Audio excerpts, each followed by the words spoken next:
Hey everyone, have you ever picked up a travel guide that was, well, completely useless? Or, on the flip side, one that totally made your trip? Today, we're going to break down how to create those destination guides that are genuinely helpful, super clear, and give travelers everything they need. So let's just start with that question. We've all been there, right? You're staring at a guide and it just feels empty. What is it that makes the difference? What's that secret ingredient that turns a bunch of pages into an indispensable travel buddy? Well, a big part of the answer is right here. A great destination guide isn't just a list of things to do. It's more like a key.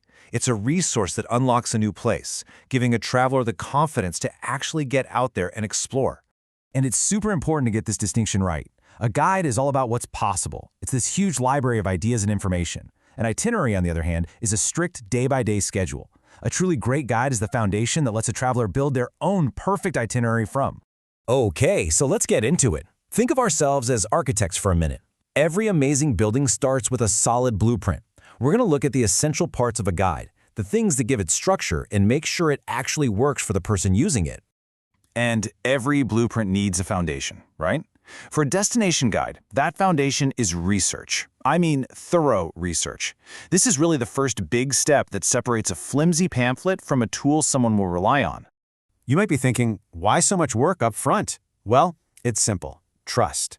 When you do your homework, you're not just giving people facts. You're giving them reliable advice. You're saving them time, money, and a whole lot of frustration when they're actually there. So where do we get all this info? The trick is to cast a wide net.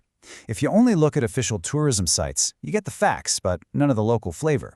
And if you only read blogs, you get cool stories, but maybe not the hard data. The real magic happens when you blend it all together. And this is exactly what I mean. You can start with a site like TripAdvisor for the basic reviews and ratings. Then you hop over to Instagram and search, say, the hashtag Algiers, just to get a visual feel for the place. But for those unfiltered, honest-to-goodness tips from real people, man, forums like Reddit are an absolute gold mine.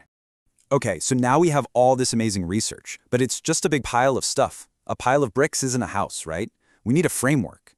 A clear, logical structure is what turns all those facts into a guide that people can actually use without getting overwhelmed.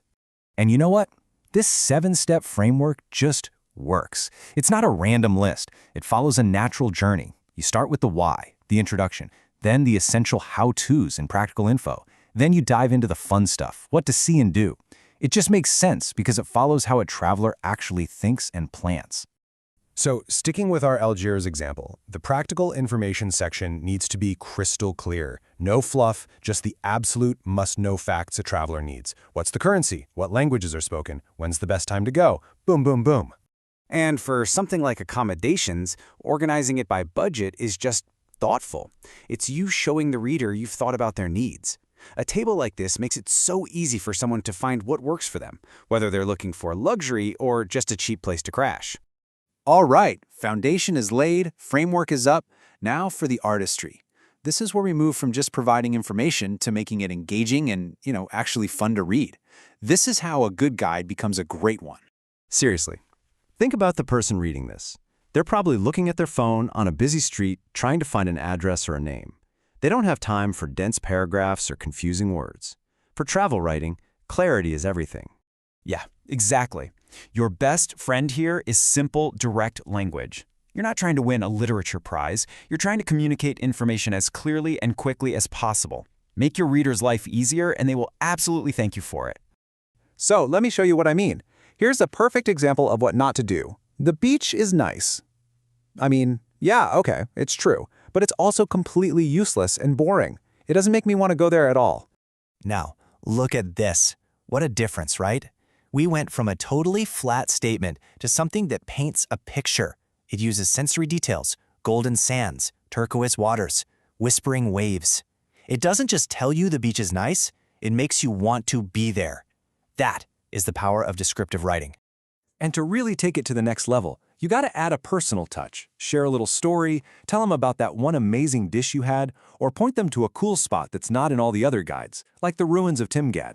That's the stuff that makes a guide feel authentic. We are so close. The structure is built, the rooms are decorated. Now it's time for that final polish. This is where we add visuals that make the whole thing pop, and we edit like crazy to make sure everything is perfect. Do not skip this part. I mean, just look at that. A powerful photo can do so much heavy lifting. Before you even read a single word, a picture like this creates a feeling, a sense of wonder. It builds an instant connection and makes you want to learn more. But visuals aren't just about emotion, they're also about practicality. A simple map showing key spots in Algiers can be way more helpful than a long paragraph trying to explain directions. It helps people see the layout of a place and plan their days so much better. And last, but definitely not least, proofread. Check every single detail. Are the museum's hours still right? Any typos? Bad info can totally ruin a traveler's plan and, well, your credibility. It's always a good idea to get a second pair of eyes to look it over too. So there you have it. That's the blueprint. From solid research all the way to that final polish, you've got all the tools you need to make a guide that's clear, thorough, and really inspiring. And remember, it's more than just a document. It's the launching pad for someone else's adventure. So the only question is, what journey will your guide begin?